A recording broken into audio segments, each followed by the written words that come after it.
So yes, are we ready? I just testing the technology. We are supposed to start in 2 minutes time, and I'll be covering what I came up to be the syndrome of the undervalued woman. And I chose this subject because it's the second part that I work on the Woman of Me program, either on a one-to-one coaching program or on the workshop. So this is actually the first time that I'm talking about this part of my program, the concept of the undervalued woman. And it's great to see so many of you joining.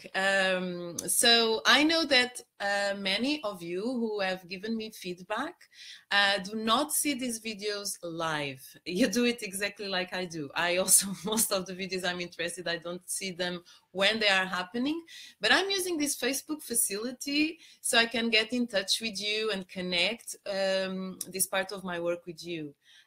So I am really keen on exposing and expressing this part of my work. So for those of you who are here live, make it interactive and send me the comments and questions. But on the other hand, I do have things I'd like to share. So for those of you who can see it later on, this whole makes sense. So again, I'm really excited to see some of your names.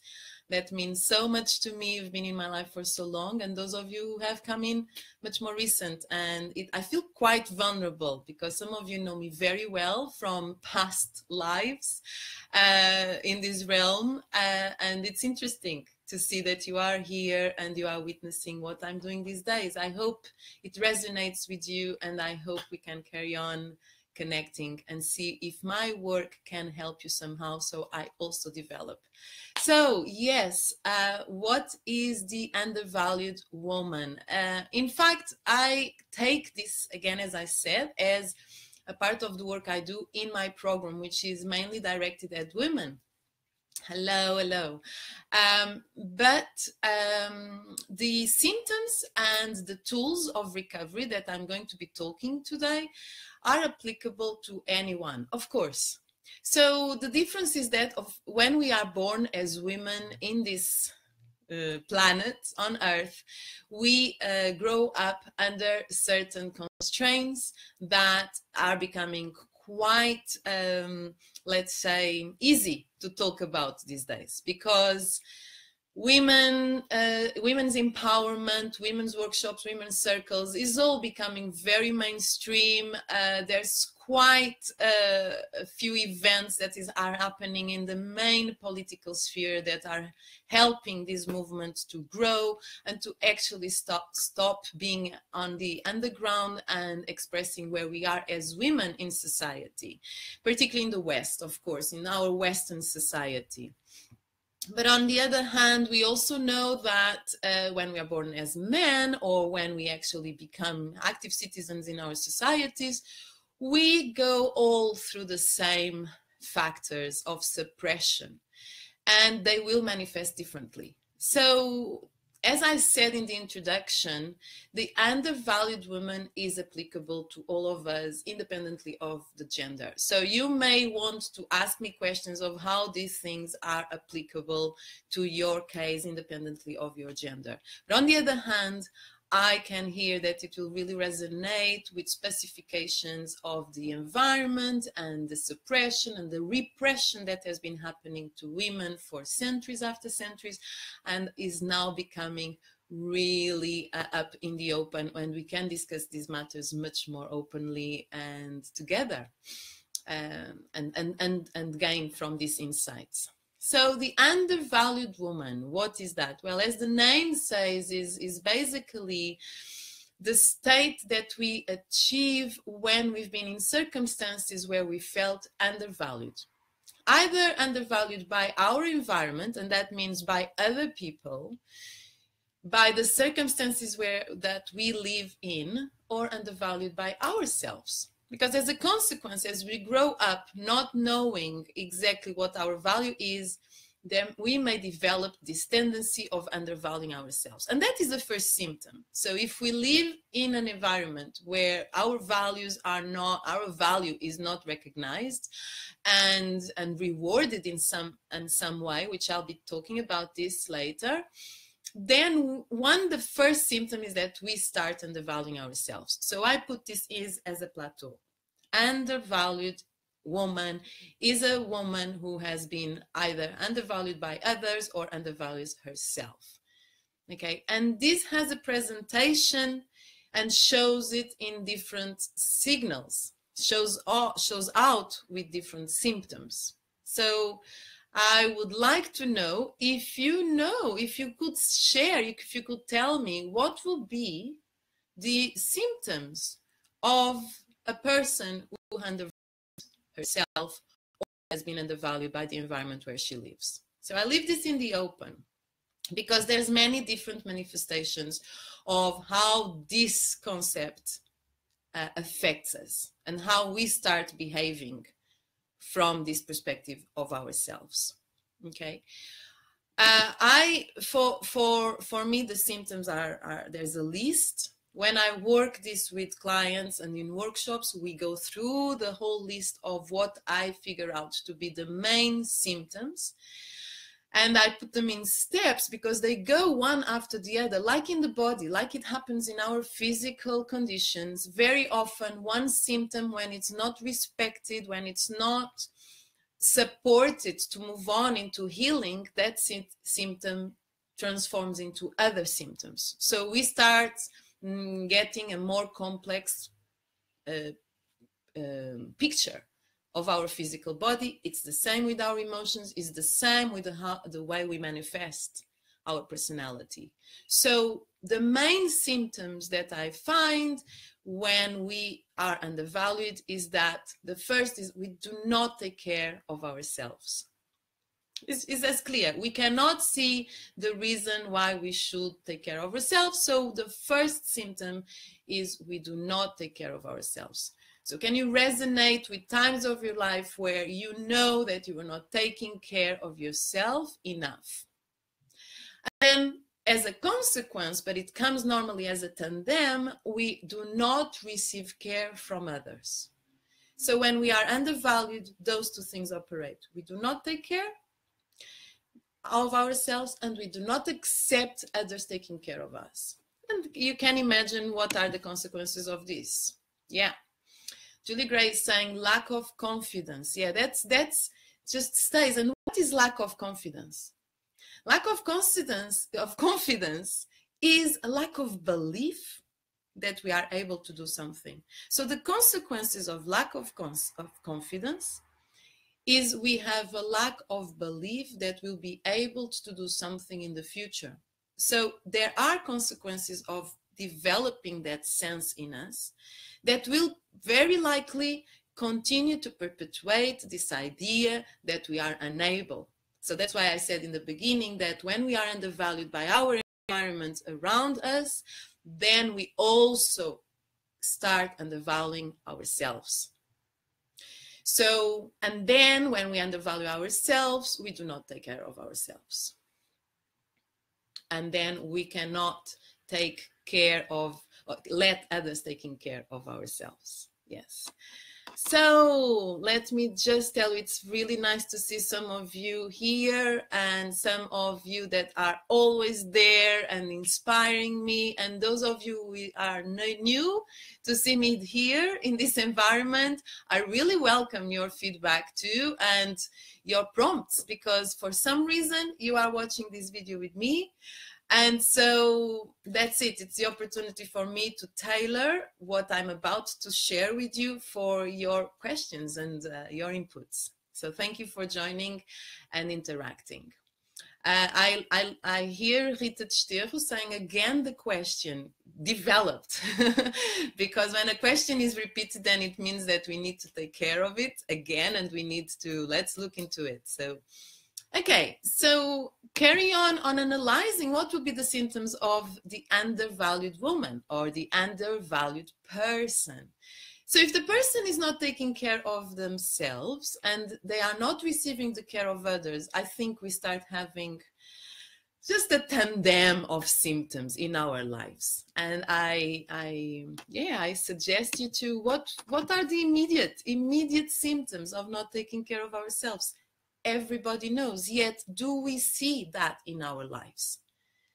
And one of the things that I find interesting, and sometimes we do not link one and the other, we do not link the lacking care for ourselves with what I'm about to say. We end up being surrounded by things that do not serve us. Again, because like my grandmother used to say, you know, things happen to us in our lives very often to separate those things that serve us and those things that must go. So all these challenges that we find in life very often are like clearance. And that's why Kali, for example, is a goddess from Hinduism, and Kali is the mother of transformation. And one of her particularities is that she just blasts things away.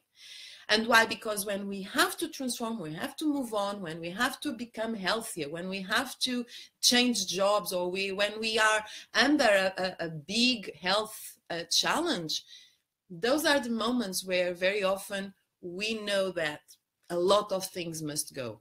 It happened to me in my life.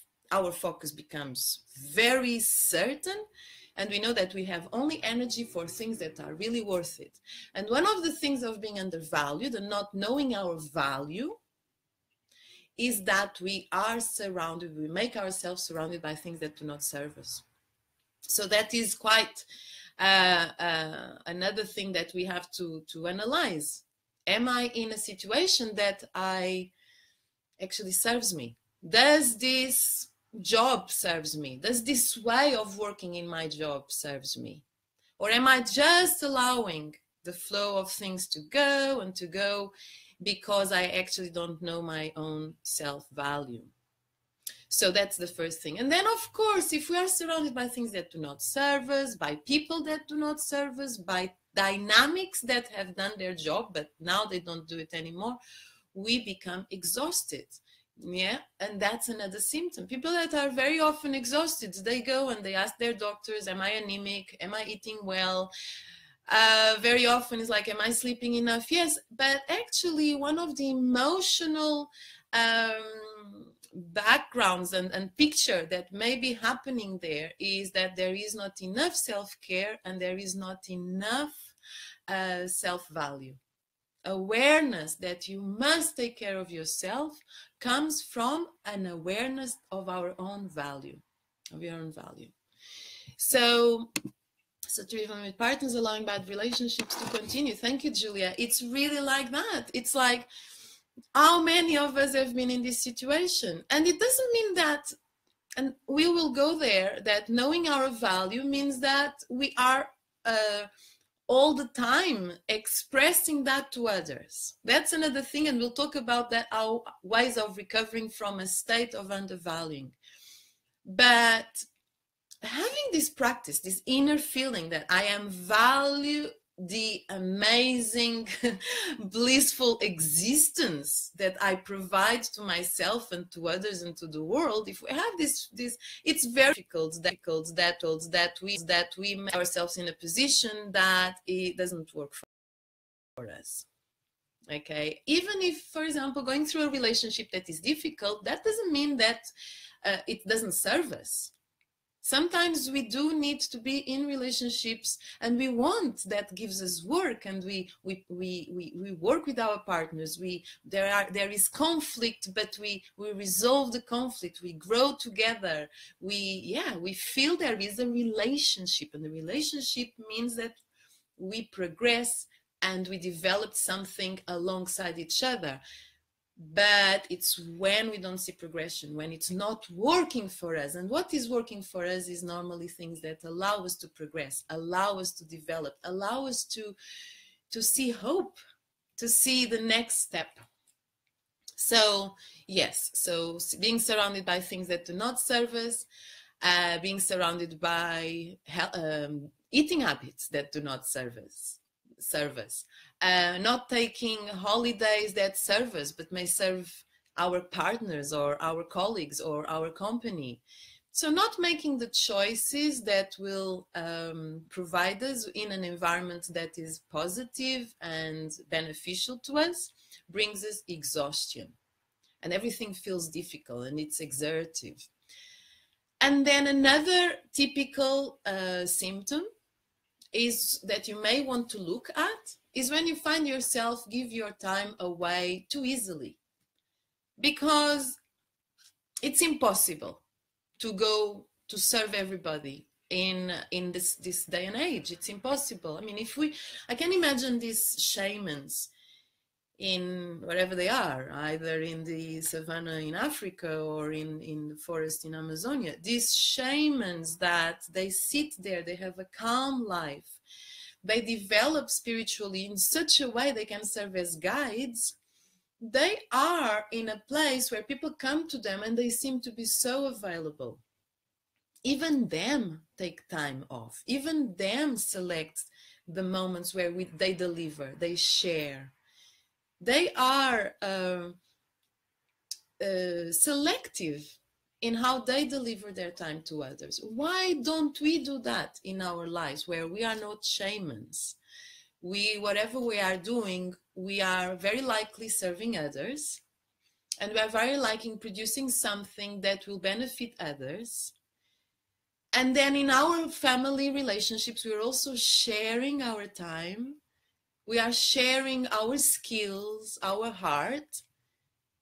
But if we share too much when we don't have energy to reach everybody, then normally that's a sign that we also don't know the value of our time.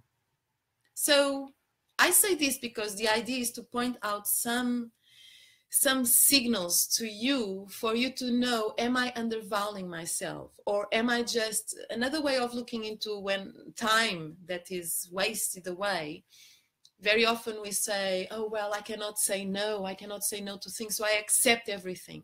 So there's a whole chapter of personal development that is in the mouth of everybody, including me, of course, which is saying, learn how to say no. That was a big thing for me. When I trained as a therapist,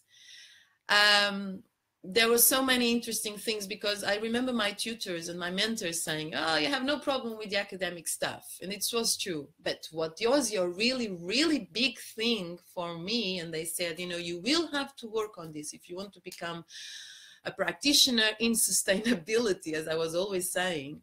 You have to take care of yourself. And the most important thing, you have to develop boundaries.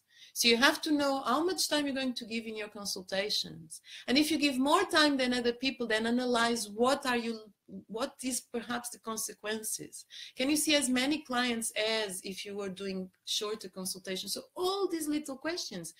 And so I have to think, okay, I learned boundaries. But how did I learn to practice, to apply those boundaries? By understanding my value. I was seeing the results and I was saying, well, I'm actually really good at what I do. So there's no problem. But I need my boundary. I need to be able to share with others my needs as a practitioner, so I can say, you know, this is my time. I will give you this time and I'll be ready to give you this time, but perhaps only in 2 weeks, not next week or not even tomorrow. Because I won't have the physical, emotional, intellectual ability to be with you, with my clients. So, you know, it was a really interesting thing that how my time management changed when I start seeing my value as a practitioner. We'll go there when we talk about recovery. So let me see some of your hellos, everybody. I see your names, and you know what? I'll come back to you, and it's really, really beautiful I'll message you and to see your names.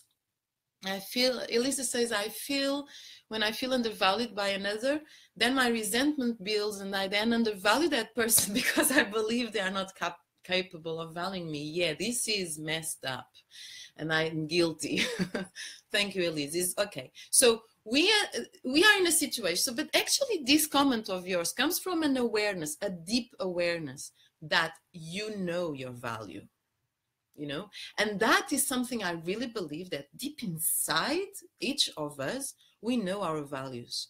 It's very, it will take someone to be very outside where they are at, not having any other signals from the society, be very not grounded in their context, for someone not to know deeply their value.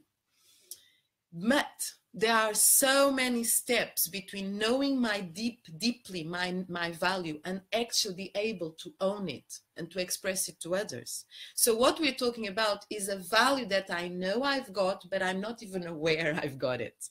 Okay, but in your comment, Elise, you are at a step above. You know deeply that value, and around you, those that are not, who are not recognizing and making you suffer the consequences of not valuing you, and you know, and you allowing it. So obviously, when we don't own our value, we allow others not to value us. But because there is this deep feeling and understanding of your value, you become resentful at someone who does not value. And then when that person doesn't value, you know that they don't have the capacity even to recognize your value. So it's really about, okay, who are those around us that we can take on board to tell us our value? Who do we allocate that right, that wisdom? Who do we need approval from? Are we choosing the right people to feedback on us rightly?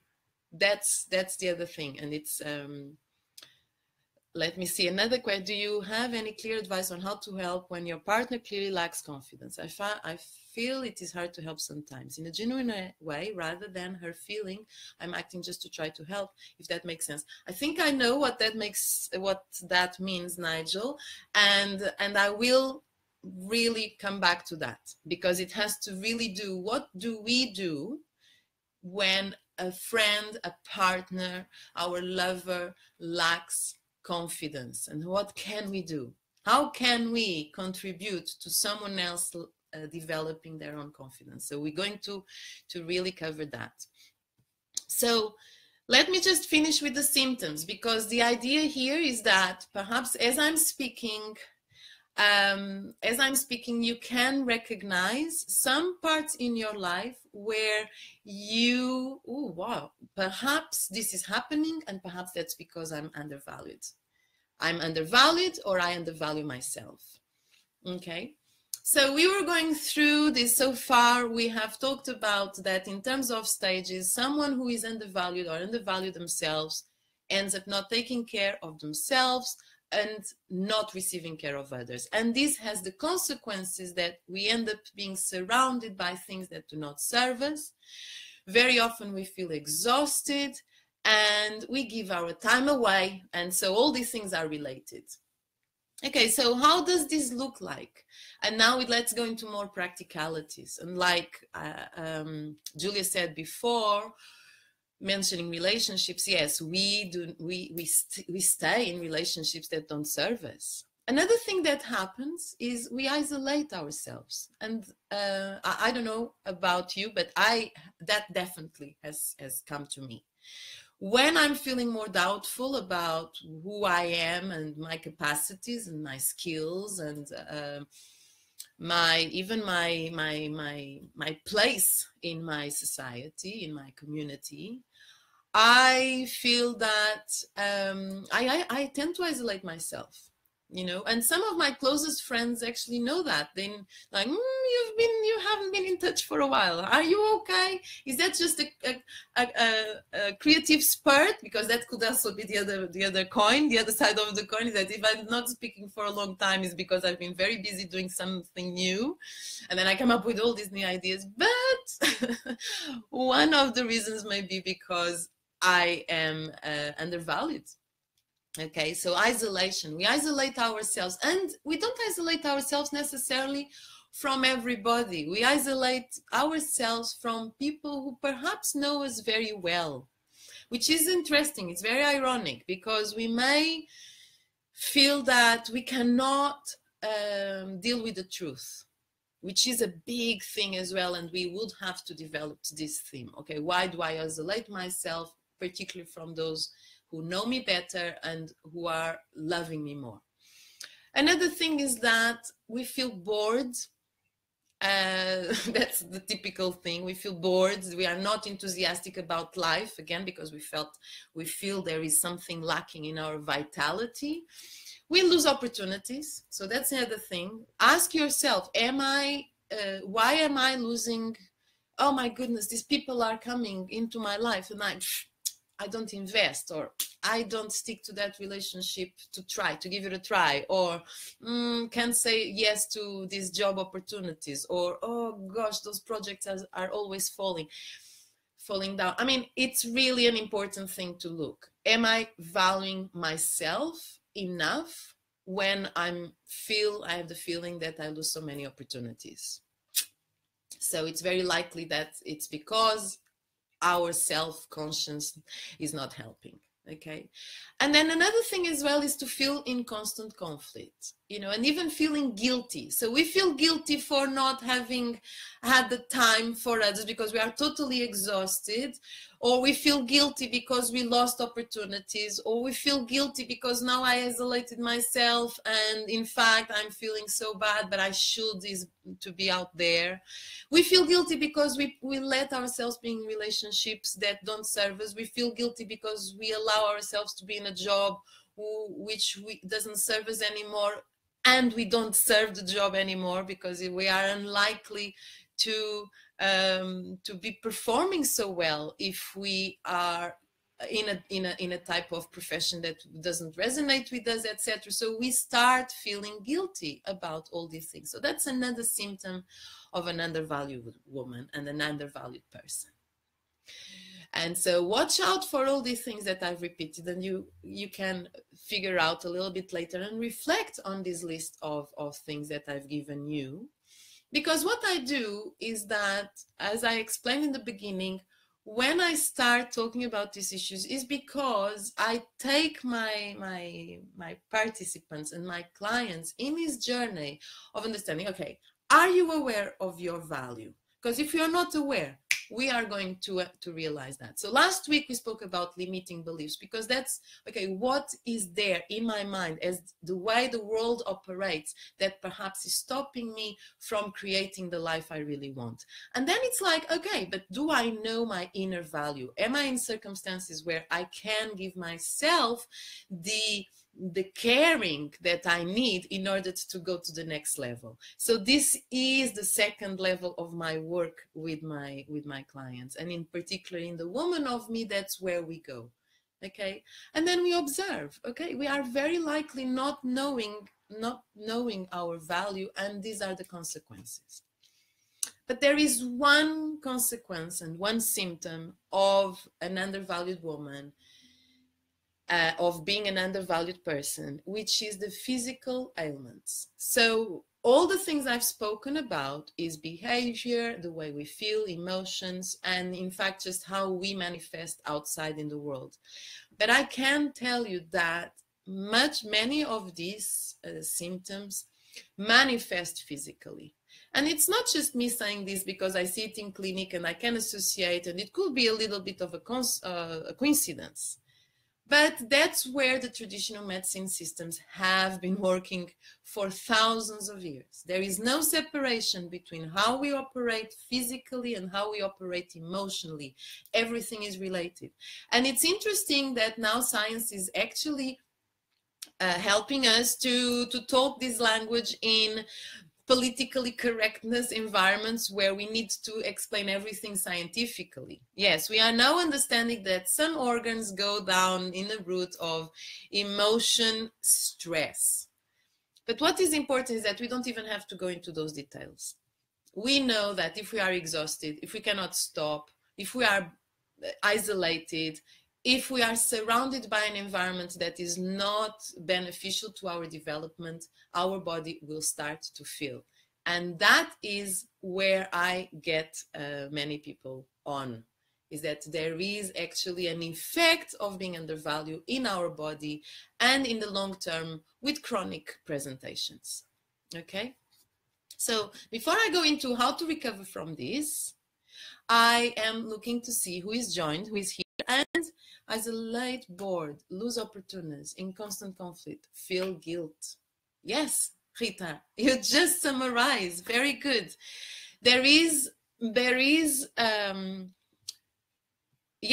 one of the things that I like to put really as a different symptom is the being surrounded by things that do not serve me. Because that is the moment where we stop, we are bored, we are lost opportunities, we have all the things that you've summarized there.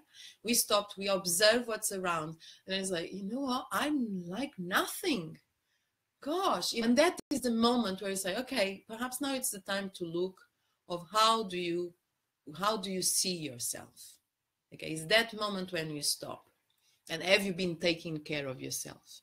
Have you been accepting and receiving the care by others? Okay, so really, really good. It's to confirm, of course. And then in terms of recovery, and this is where I'm going to answer Nigel's question. How do we help someone who feels who has low confidence? Okay, recovery from this, it's not coming by just saying to the person, you're worth it. Okay, that is not the solution. It will be great. It will be great that I could just say to clients and to myself and look into the mirror and say, I'm worth it, or oh, I'm so beautiful, or look into the mirror and shout out loud, you are doing so well with your work, or you are the best person for that job, you know. It will be great. And sometimes I feel like that. So, but it's not when I need this recovery that I actually feel like that. And I'm not, it's quite interesting. I am saying that still is important to have those mantras, you know, because actually there is something about bringing positive sentences and productive and creative and nourishing words into our practice.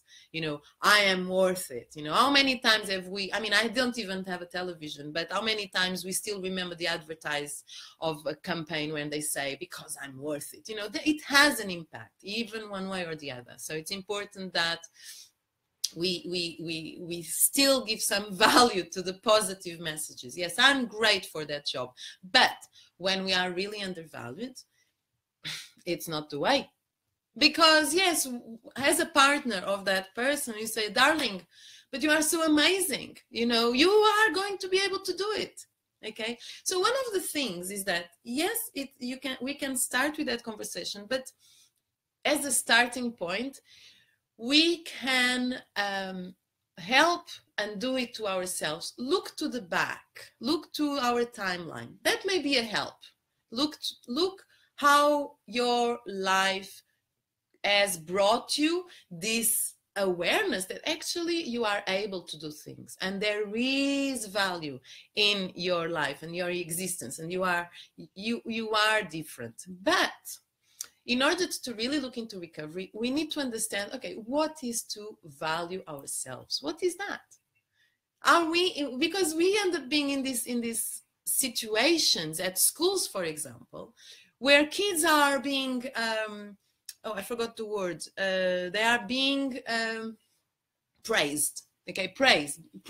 There's studies around that say that praising is actually not as efficient in bringing confidence. In fact, it may be the opposite. When we praise people for who they are, there are studies that have shown that it may put so much pressure that we actually don't, the people receiving the praising do not become more confident.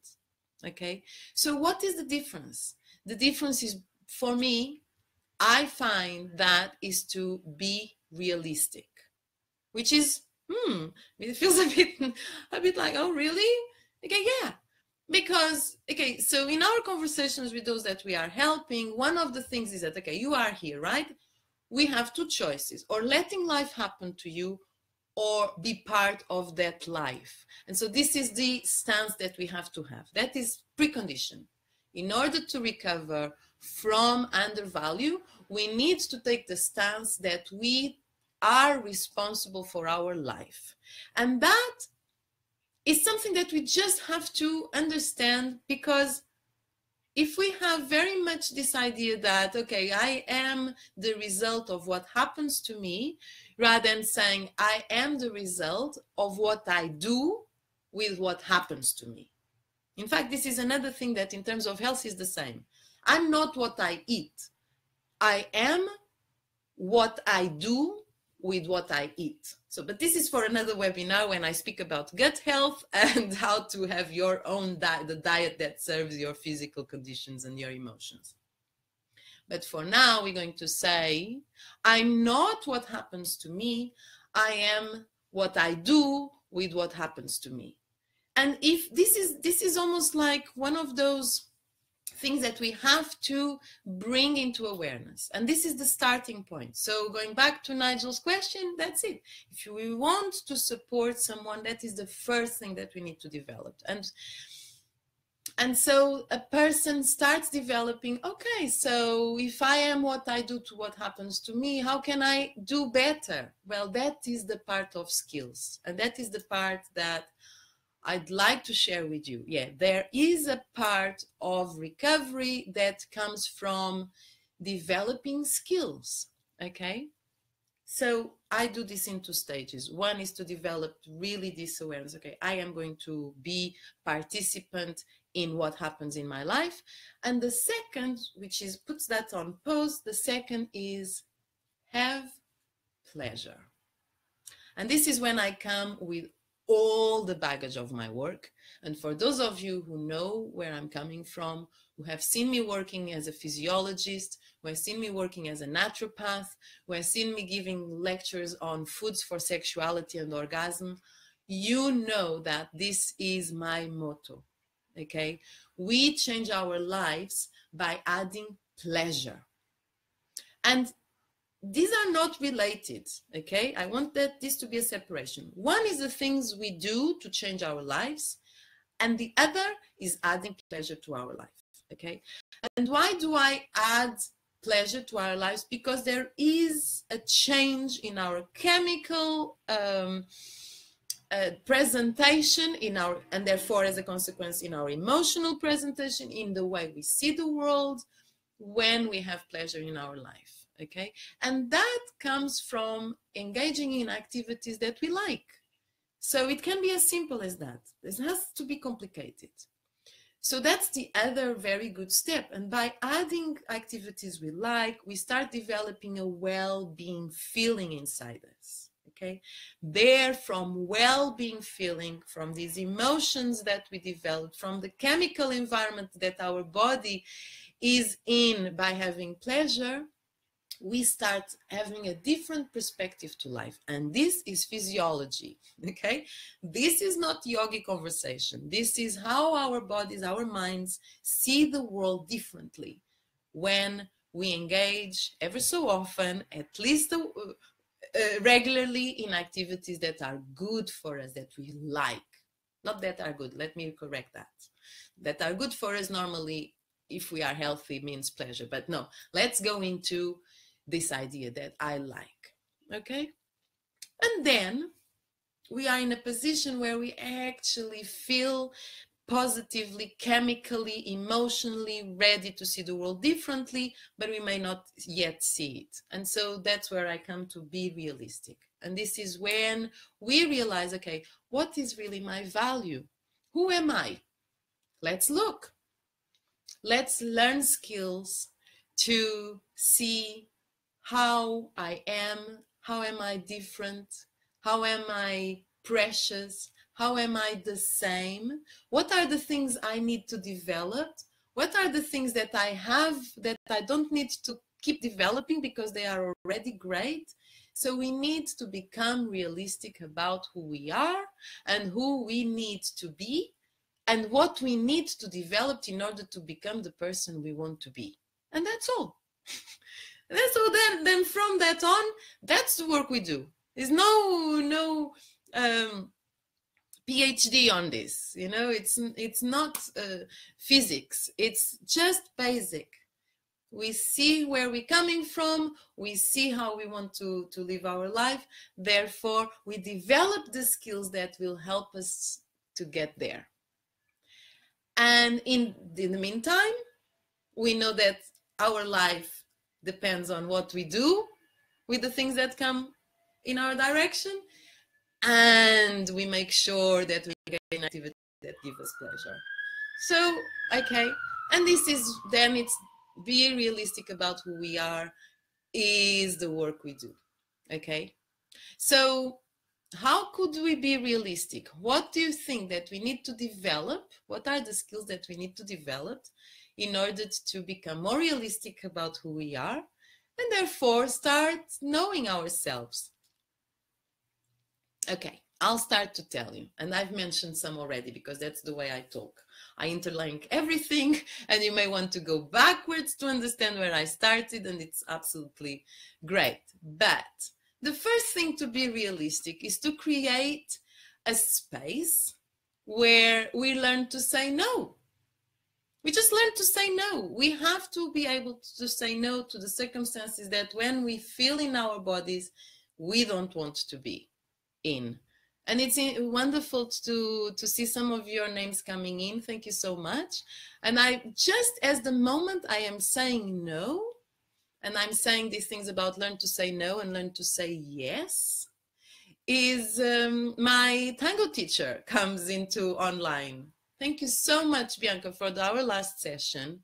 My sessions with tango are always very philosophic because Bianca's approach is very much about a stance in life, a stance that I'm engaging in an activity with another person and I'm communicating. So for me, they really help me in being, not just learning a skill, not just enjoying my time with you, but also checking in with the things that I want in life. And as in anything in life that we interact with others, we need to know if we want to say yes or if we want to say no to a certain circumstance, to a certain situation, to a preposition, to a request, to a situation that we are able to avoid, that we have control over. And developing that ability gives us as well the practice to understand what we need. What is really that makes me? What is my desire? Who am I? Do I normally want to go this direction or another direction? So I become gradually more and more realistic about who I am or who I can be as well. Because in new situations, I check in. I can discover things about myself. So that's a very good tool to be realistic about myself, is to practice being able to say yes and being able to say no. And this is, again, another wonderful topic. I love talking about it because very often we hear others saying, yes, you know, I have to learn how to say no to mother-in-law. Any example of someone in your life that you feel that puts pressure on you to be something, or to this client who is always playing up with my schedules and I don't know, I have to, how can I say no? So it's really interesting that is becoming easier and easier to identify the situations where we need to say no. But as you go forward in this development, you will find that perhaps sometimes it's actually harder to say yes to life, to say yes to new opportunities, to say yes to those who want to help you, to say yes to situations that you really like, but you fear to lose You know, saying yes is a wonderful exercise that I really like to work on as well, in myself, including, of course. And then as we have become more realistic and identified our needs, we then are starting to be more honest. So we are developing these amazing tools of communication that are more authentic, that reflect a more true person that you are. Okay, so of course this goes through stages. There's many exercises. There's many practitioners and coaches really like, okay, how can you develop your honesty in your communication? I find that it's great, and you know, it's really a good thing to develop these skills with others and with either with a practitioner or in workshops that are specific for this. And I tell you why, because these are skills we do not learn these days. We do not learn them at school. We are not learning how to say no. We do not learn how to accept compliments. We do not learn how to identify our needs. You know, very often children are already being brought up in a very competitive environment, so they just need to perform. But do we ever ask them, okay, so if you want to perform more, what do you need? We don't ask children, let alone adults, what do you need? How many times your boss has told you, okay, I'm not very happy with the results we are having, what would you need? Normally the question is like, there's not even a question, there's only a request from those that demand from us. So we need to develop those skills, and that's why very likely we are going through an amazing era where there's workshops everywhere. There's, you know, women's circles. I am doing my Woman of Me as often as I can, if I can organize, because it's like, hey, chop, chop. We need to practice these skills. I myself go and work with my colleagues, and I assist, and I ever so often go to workshops. I use them as a playground. I use them, like I say to my participants, I love these exercises, so I need to take them. Or I call a friend who is also on this path, and I say, can I do a desire inventory with you, please? I need to practice to put these skills out. But the important thing is that as we develop these skills, we become more realistic about who we are. So I ask you, what is the consequence of becoming realistic about who we are? What is the consequence of learning to communicate really well from the point of our desire, of our allowance, what we need, being able and identify what we need, being honest, more honest with the people we work to, and knowing that we must take responsibility not for what happens to us, but how we deal with what happens to us. So we develop skills of perhaps meditating. You know, I'm going through a difficult period with my partnership. And I cannot talk about these issues again in the same manner. This is my identification. So what do? I need to develop a skill who brings me together with my partner, but still from a place of honesty. So that is developing a skill of communication. Okay, so what does this have to do with being undervalued?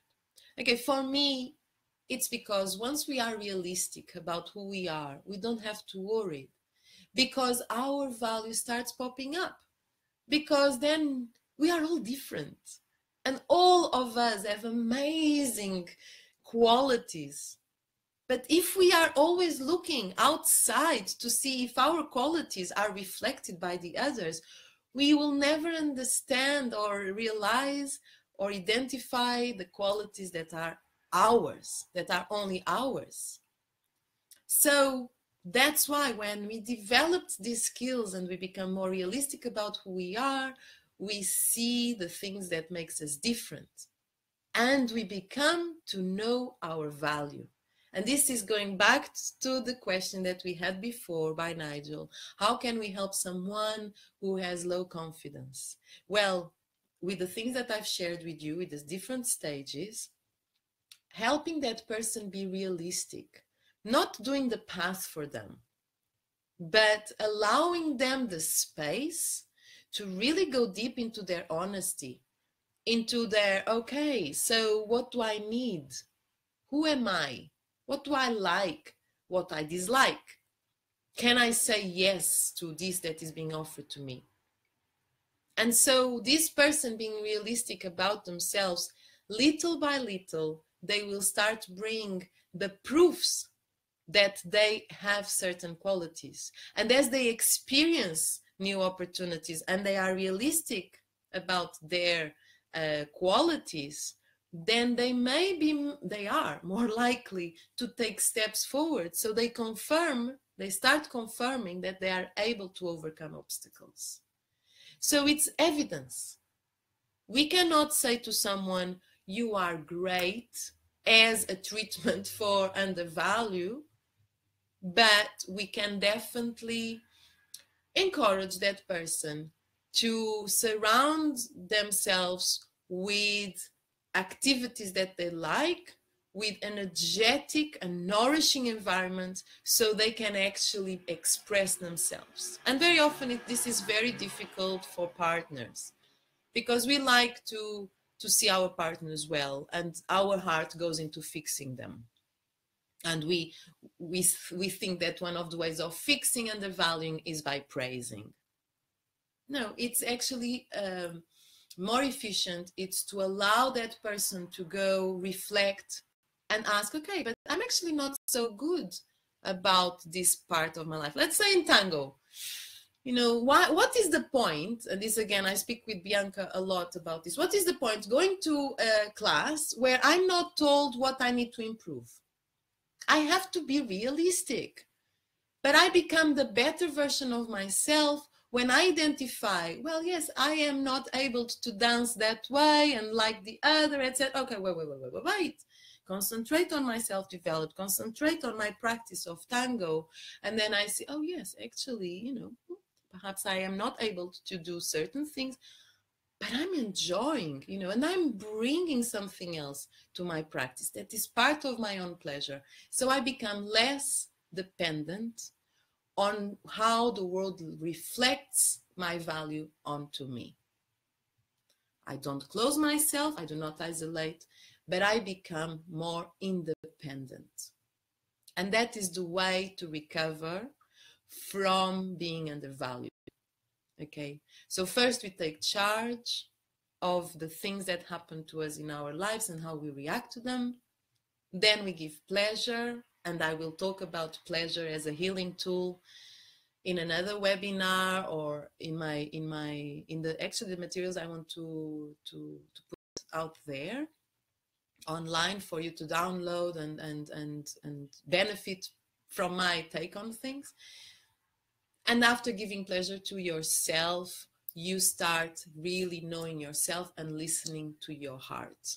And when we know our heart, when we know we listen, we've been spending time with us,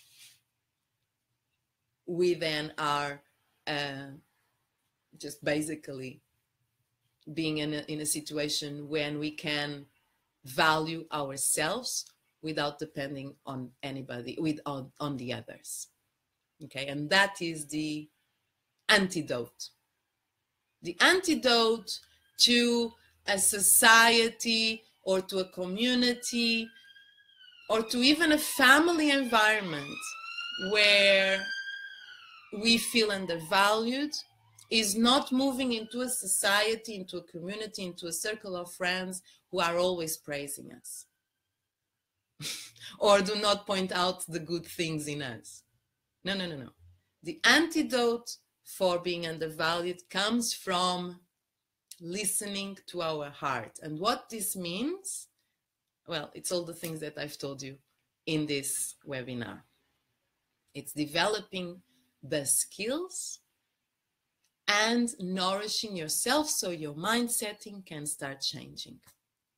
So yes, so this is, I have to tell you, this is the third part of my work with the woman of me. It's normally done as a preparation to meet the woman of me that I prepare my participants for, and then we work from here. We develop the skills and we are in an environment where, you know, this will take us somewhere. But it's something that we can develop at the workshop, in my program, but also for life, because there will be moments where we will feel undervalued, and other moments where we feel, I just happened to be working with a company that didn't work with the same concepts of connection and collaboration and, you know, and recognition. And I still have that, and so I came up feeling dismissed and felt doubtful and also resentful, like Elise mentioned before, feeling resentful that I hadn't been recognized by the amazing skills that I brought to them. Well, what is the antidote? The antidote had nothing to do with them, had nothing to do with going somewhere else to get my praising. The antidote for that experience had to do with recentering, coming back and say, okay, what could you have done better in that situation that will have made you feel better along the process? Second is like, okay, don't just think about it. Do things that we nourish. Acknowledge that we are in low and that we need to take care of ourselves.